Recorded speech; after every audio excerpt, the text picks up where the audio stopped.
नमस्कार साथियों, हरियाणा सरकार सोनीपत के इलाकों में मेगा डेवलपमेंट पर कार्य कर रही है और सोनीपत के गन्नौर, खरखोदा और गोहाना में 22 गांव की जमीन को लगभग 9,536 एकड़ जमीन को अधिग्रहण करने का काम करने वाली है। सरकार यहां पर आवासीय, वाणिज्य और संस्थागत क्षेत्रों के सेक्टरों को डेवलप करने का काम करेगी। 30 जून 2026 तक यहां अंतिम तिथि सरकार द्वारा दी गई है। सरकार गोहाना के बाई, गढ़ी, केसरी, पाची, गुजराण, बड़ौता, टेहर, गन्नौर, गुम्बड़, जलालाबाद और बड़ी गांव की जमीन लेने वाली है। वहीं खरखोदा के खरखोदा, थाना कला, पीपली, गोपालपुर, बरोणा, रोहना और शैदपुर की जमीन लेने वाली है। इसके अलावा गोहाना के गोहाना, गढ़ी सराय, नामदार खां, बड़ौता, संदराई जैसे इलाकों की भी जमीन सरकार यहां पर लेने का काम करने वाली है और इन जमीन को डेवलप करके सरकार यहां आने वाले समय में group housing, residential flats, plots, इसके अलावा शॉपिंग कॉम्प्लेक्स, होटल्स, अलग अलग संस्थाओं के लिए भी जमीन को आवंटित करने का काम करने वाली है। सबसे पहले आप लोगों से अनुरोध है, हमारे चैनल को सब्सक्राइब करने का कार्य जरूर करें। चलिए इस पूरी वीडियो के माध्यम से देखने का काम करते हैं कि सरकार सोनीपत में किस प्रकार की परियोजनाओं को 9,536 एकड़ एरिया में डेवलप करने का काम करने वाली है।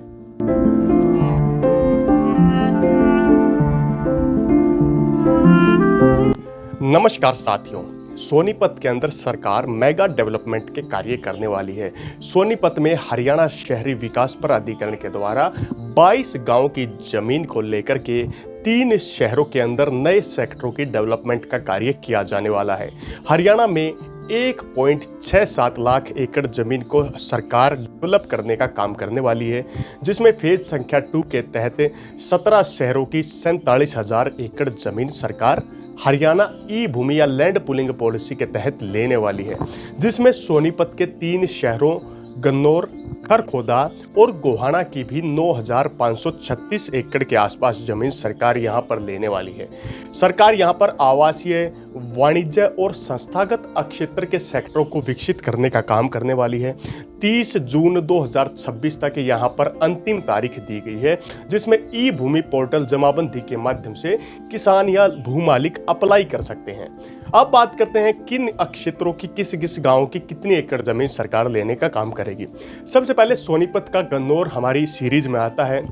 गन्नौर में सरकार 9 गांव की 2,244.25 एकड़ जमीन लैंड पुलिंग पॉलिसी के माध्यम से लेने का काम करेगी, जिनमें गन्नौर के जलालाबाद गांव, बड़ी गांव, गुम्बड़ गांव, खुद गन्नौर शहर, टेहर, बड़ौता, पांची, गुजराण, गढ़ी, केसरी और बाई गांव की जमीन यहां पर रहने वाली है। इन 9 गांव की जमीन के लिए सरकार ई भूमि पोर्टल पर काफी जल्द किसानों से आवेदन मांगने का कार्य करने वाली है। इसके बाद बात करते हैं दूसरे स्थान पर खरखोदा। सोनीपत के खरखोदा में सरकार 7 गांव की जमीन लेने वाली है। नए सेक्टरों की डेवलपमेंट के लिए सरकार यहां पर 5,122.298 एकड़ जमीन को विकसित करने का काम करेगी, जिनमें खरखोदा के खरखोदा शहरी रकबा, इसके बाद थाना कला गांव, पीपली गांव, गोपालपुर गांव, बरोणा गांव, रोहना गांव और शैदपुर गांव की जमीन सरकार लेने का काम करने वाली है। इसके बाद तीसरा शहर गोहाना आता है। गोहाना में सरकार गोहाना, गढ़ी सराय, नामदार खां, बड़ौता, संदराई और नगई के जमीन लेने का काम करने वाली है। जो नाम हमने बोला है इनमें थोड़ी बहुत मिस्टेक हो सकती है, क्लरिकल मिस्टेक के कारण इन नामों में थोड़ा सा बदलाव हो सकता है। यहाँ पर गोहाना के 6 गांव की 2,169.74 एकड़ के आसपास जमीन सरकार लेने का काम करने वाली है। इस प्रकार इन गांवों में सरकार मेगा डेवलपमेंट का कार्य सोनीपत जिले के 3 शहरों में करने वाली है। अब बात करते हैं जमीन लेने के तरीके। सरकार किस प्रकार किसानों से जमीन लेने का काम करने वाली है।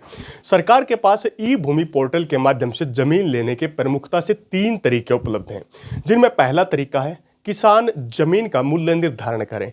वो तरीका यहां पर सरकार अप्लाई कर रही है, यानी कि किसानों से बोल रही है कि आप अपनी जमीन का मूल्य निर्धारण कीजिए ऑनलाइन ई भूमि पोर्टल पर। वहां किसान जमीन का मूल्य निर्धारण करेंगे, सरकार उसकी समीक्षा करेगी, उसके बाद सरकार और किसानों में सहमति बनती है तो पहले तरीके के आधार पर ही यहां पर मूल्य निर्धारण से जमीन खरीदने का काम सरकार करने वाली है। इसके बाद दूसरा तरीका होता है पार्टनरशिप मॉडल, यानी कि पीपीपी मॉडल भी इसे कह देते हैं। पार्टनरशिप मॉडल के तहत किसान अपनी जमीन सरकार को देंगे, सरकार उस जमीन के वार्षिक रूप से 2 से 3 वर्ष जब तक वो डेवलप नहीं हो लेती किसानों को पैसे देगी। डेवलप होने के बाद किसानों को सरकार जमीन में डेवलप्ड हिस्से में प्लॉट देने का काम करेगी। इस प्रकार पार्टनरशिप मॉडल में किसान और सरकार एक दूसरे से अटैच हो पाते हैं। तीसरा जो तरीका आता है वो है मार्केट रेट के अनुसार मुआवजा। किसानों को मार्केट के चले हुए जो रेट हैं उनके हिसाब से सरकार मुआवजा देने का काम करती है और जमीन लेने का काम कर लेती है। इस प्रकार ये 3 तरीके हरियाणा ई भूमि पोर्टल में प्रमुखता से देखे गए हैं। लेकिन यहाँ पर किसान जो मूल्य निर्धारण का तरीका है, सरकार उसको प्रायोरिटी देने का कार्य कर रही है। अब बात करते हैं सरकार यहाँ पर क्या बनाएगी इन सेक्टरों को डेवलप करके।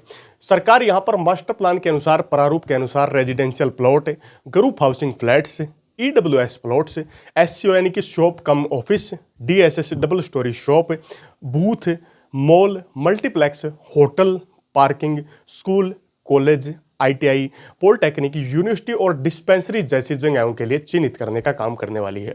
पार्क्स, चौड़ी सड़कें इत्यादि बनाने का काम भी यहीं पर किया जाएगा। यहाँ पर सरकार मेगा डेवलपमेंट इन शहरों के मास्टर प्लान के प्रारूप के अनुसार करने वाली है। यहाँ पर सरकार जमीन लेकर के खुद भी जमीन को डेवलप करने का काम करेगी। जमीन को अन्य ग्रुप हाउसिंग सोसाइटीज के माध्यम से भी डेवलप कराने का कार्य सरकार करने वाली है।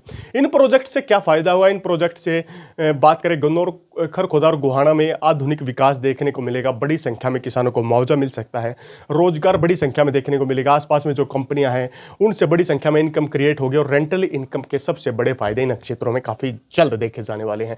आपकी अपनी क्या राय है सोनीपत मेगा जमीन अधिग्रहण के 22 गाँव की जमीन अधिग्रहण को लेकर? कमेंट बॉक्स में अपनी राय और प्रतिक्रिया देने का काम करें। और यदि अब तक आपने हमारे चैनल को सब्सक्राइब नहीं किया है तो हमारे चैनल को सब्सक्राइब करने का भी काम करें, ताकि इसी प्रकार की बारीक अपडेट आपको मिलती रहे। इसी के साथ अगले वीडियो तक आप लोगों से विदा लेते हैं। तब तक के लिए जय हिंद, जय भारत।